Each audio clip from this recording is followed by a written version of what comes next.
셋, 별.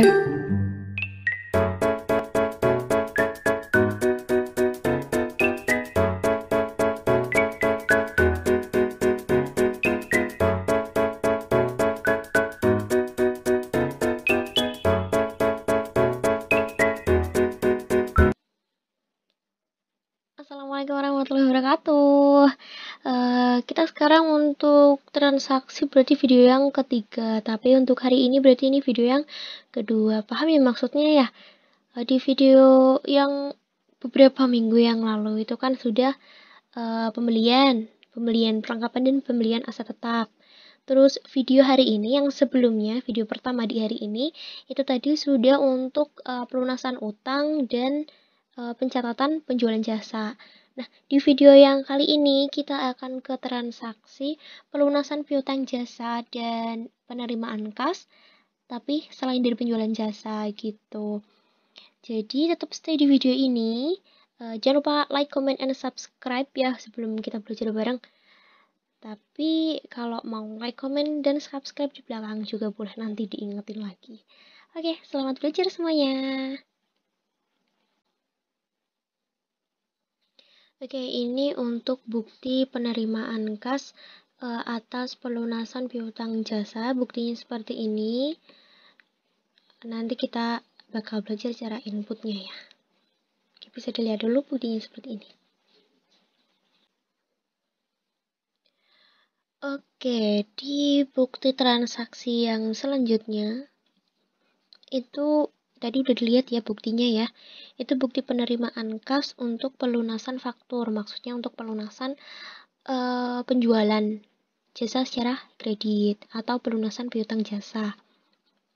Itu caranya, ingat ya di video sebelumnya kan sudah dikatakan kalau pokoknya yang ada embel-embelnya penjualan-penjualan itu kita pakai modul sales. Jadi pastikan sudah berada di posisi modul sales, klik modul sales, kemudian kita pilih yang receive payment. Tampilannya seperti ini ya. Nah, untuk customernya disesuaikan dengan di bukti transaksi aja. Kemudian kita isikan dulu untuk kolom sebelah kiri dulu ya. Kita selesaikan di sebelah kiri dulu.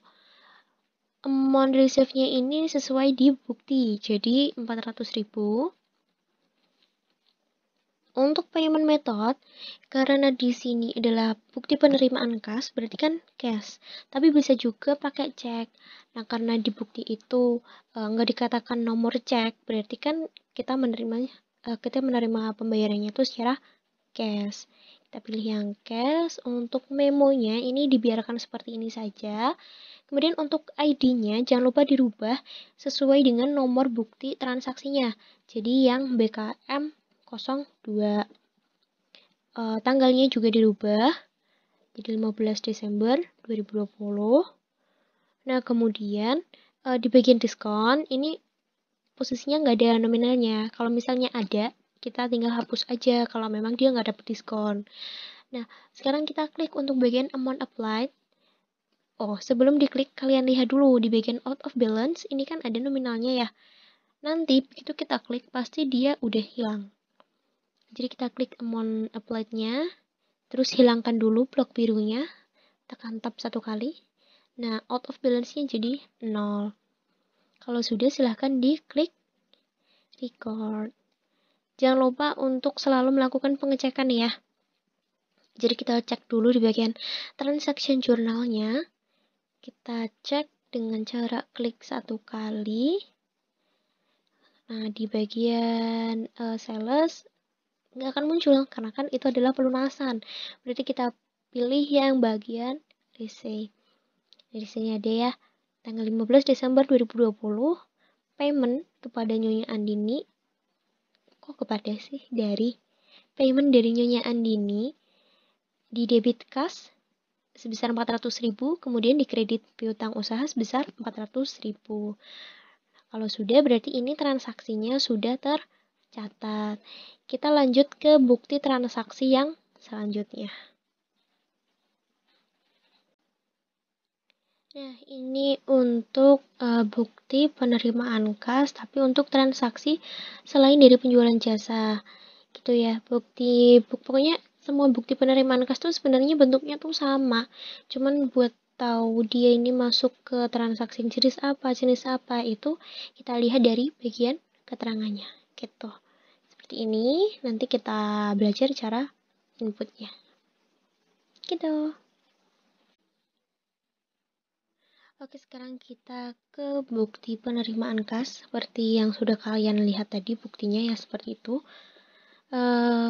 Sekarang kita sudah pakai modul yang berbeda. Jadi kita sudah selesai nih dengan modul purchase dan sales. Jadi nanti untuk apa-apa yang pembelian, ada nama-nama pembeliannya, terus apa-apa yang ada tulisan penjualannya itu pakainya sales sama purchase. Nah, itu sekarang kita pindah ke modul yang lain. Jadi ini adalah bukti penerimaan kas. Dan ini tuh bukan dari pendapatan jasa. Jadi penerimaan kas yang selain dari pendapatan jasa itu kita pakai modul banking. Jadi kita klik modul banking, kemudian kita klik untuk bagian receive money. Nah, muncul seperti ini, kita hilangkan dulu tax inklusifnya. Jadi kita hilangkan centangnya ya, maksudnya ya, kita hilangkan centangnya. Kemudian pastikan untuk deposito akunnya ini udah kas di bank. Lalu kita isi dulu untuk ID-nya. Jadi ID-nya itu sesuai dengan bukti ya. Jadi BKM 03 tanggalnya 19 Desember 2020. Untuk di bagian payer ini boleh dikosongin aja. Kita langsung ke bagian amount receive itu sesuai dengan di bukti. Jadi 145.000. Untuk payment methodnya karena ini cash in bank berarti kita pakai yang cek. Kemudian untuk memonya berarti itu adalah penjualan peralatan air dryer. Nah, kalau udah kita masuk ke tabel. Nah, jadi gini, kalau di bagian receive money ini kita hanya perlu menuliskan yang di kredit aja. Jadi yang di kredit pertama adalah akun peralatan ya. Akun peralatan nominalnya di bukti transaksi tadi kan sudah dikatakan ya. 2 air dryer seharga 200.000, berarti di sini nominalnya 200.000. Nah, tapi begitu kita lihat di sini posisi out of balance-nya negatif.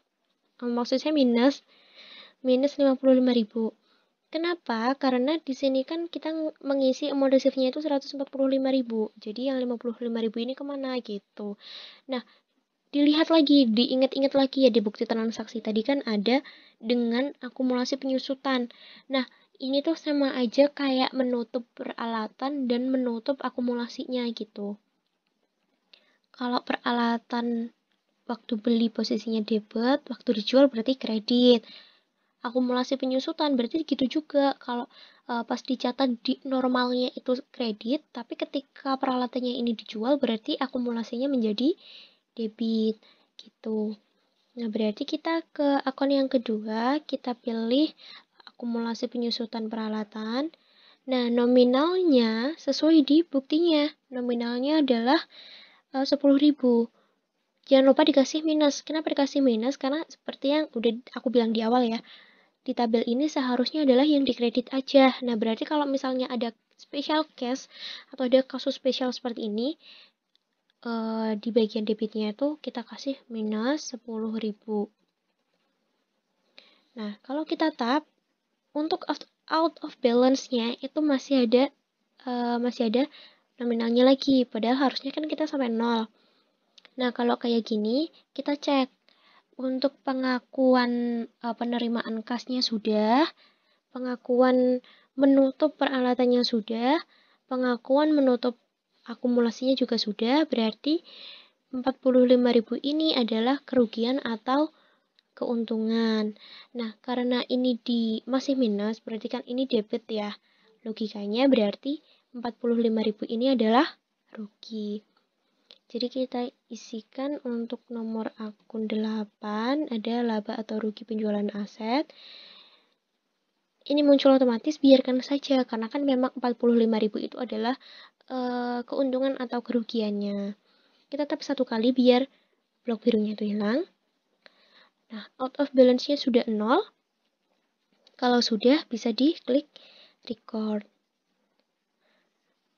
Selalu ya, kita selalu melakukan pengecekan di bagian transaction journal. Kita cek di bagian receipt. Itu muncul ya, sudah di bawah tanggal 19 Desember 2020, penjualan peralatan hair dryer.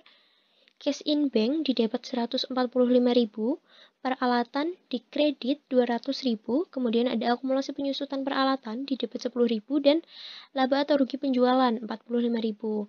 Walaupun begitu, maksudnya walaupun namanya itu adalah laba atau rugi, tapi kan kalau posisinya di debit berarti adalah rugi. Tapi kalau posisinya di kredit berarti laba gitu ya. Nah, kalau sudah kita klik close. Nah, itu untuk video kita yang kedua. Jadi untuk yang hari ini kita nggak cukup di 2 video aja.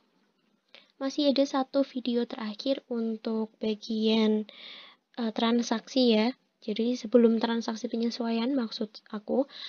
Jadi sebelum ke penyesuaian itu ada pembelian perlengkapan, pembelian peralatan, pelunasan utang, penjualan jasa, pelunasan piutang jasa, penerimaan kas selain dari penjualan, dan pembayaran beban.